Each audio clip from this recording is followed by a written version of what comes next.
We're back to the Middle East now, where reports are coming out of Iran that the new leader, Mojtaba Khamenei, has already been injured in a strike. These are unverified, but there are media reports. I asked former National Republican Party spokeswoman Elizabeth Pipko about this a little earlier. Elizabeth, great to see you again. The president has today reacted to the announcement that the late Ayatollah Khamenei's son, Mojtaba, would be his replacement. What has Trump indicated about whether the US will accept his leadership? Well, look, I think the president has made very clear what he wants for the future of Iran. Anyone that's following this knows not only what the president has been saying about Iran for many, many years now, they know how this mission has gone thus far. They also know that we've lost American lives. And for the president, he's not going to allow for this mission, these strikes, to be in vain. So he's not going to allow anyone to take over Iran that will probably continue to lead in the same way that it has been led up until this point, threatening not only the people of Iran, but threatening the United States and our allies around the world, too. So I don't think the president will be very happy with this new replacement, Ayatollah, and I can only imagine his words when he found out that that was the choice, and knowing that his mission was going to have to continue on with or without this choice, considering he has a lot of other options in mind. I don't know how bad the situation is for this new Ayatollah, but based on what our president has said, I don't think he's going to last much longer anyway. And there are reports that he's been injured, unverified at this point. Correct, yes. I'm told he's injured. I don't know how bad it is. But again, the goal is to make sure this is not the future leader of Iran. So I imagine this is not going to continue on either way. President Trump has also given some comments about the length of the war. He initially predicted it could be 4 to 5 weeks, but today he said it could be over soon.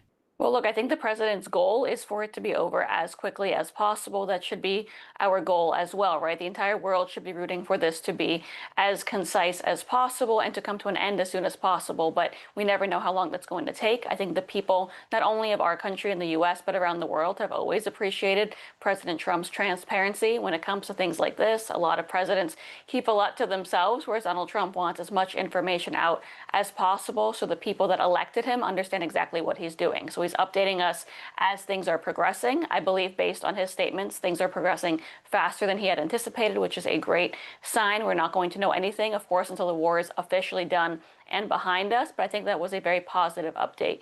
There are media reports that there are now strains in the relationship with Vice President J.D. Vance and the president based on different opinions about the war. Can you tell us about this, Liz? Well, look, I'm not going to speak for the president nor the vice president. I can tell you, based on what I know, everybody in our administration is incredibly unified. J.D. Vance knew exactly the ticket that he was joining when he agreed to become President Trump's vice president. He's an incredibly smart man. He knows exactly what the United States has to do when dealing with a threat like Iran. And he also knows, like most of us, what President Trump has been saying about that threat for the last few years. He knows that Donald Trump believes that Iran cannot have a nuclear weapon. J.D. Vance, obviously in the best interest of the United States, believes the exact same thing. And if there are any disagreements, I can assure you they are minor ones. And with that only comes a lot of opportunity for conversation, for discussion, for proper planning, with a lot of opinions at the table, trying to come to the proper and best solution for everybody. So I don't really pay attention to rumors, and I hope most people realize when there is something as serious as these strikes on the table, no one is feuding in any United States administration. Liz, we've seen strong dissent from figures like Tucker Carlson and Megyn Kelly. Some of this is anti-war, but some verges on being anti-Semitic. How widespread are these views within the MAGA movement?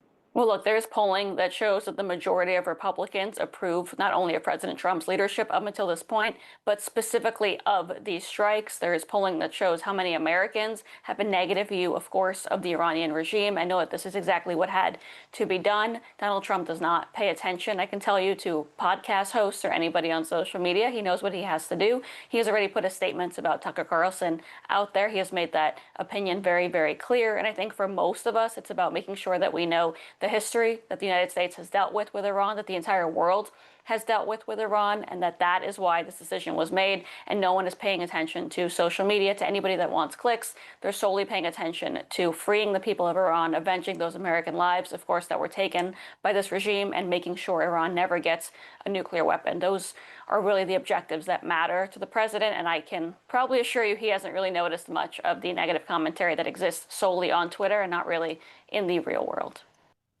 Yeah, very good point. This isn't the real world. It's just for clicks and for making money as well. Just finally, the president spoke with our Prime Minister, Anthony Albanese, overnight. He encouraged him to give asylum to the brave Iranian soccer players who are in Australia right now. The government has now done that with 5 players who've requested it. But this saga has been going on for nearly a week. Was there concern in the United States that the Albanese government was too slow to act? Well, look, everyone that paid attention to Donald Trump's statement saw that he said if Australia does not do this, the United States will. So I can only imagine he was slightly concerned with what was going to happen to these athletes. I think for him, it was about getting the right thing done. And if Australia did not do it, he was going to. He let everybody know that. He is pretty transparent, as I said earlier, and in that Truth Social post, he didn't let the administration speak. He spoke himself as Donald Trump, the human, who was worried about the lives of these athletes, and he said this needs to get done. So I assume he was pretty worried and clearly made his point known that if Australia didn't do it, America would have handled it. Elizabeth Pipko, really appreciate your time as always. Thank you. Thank you.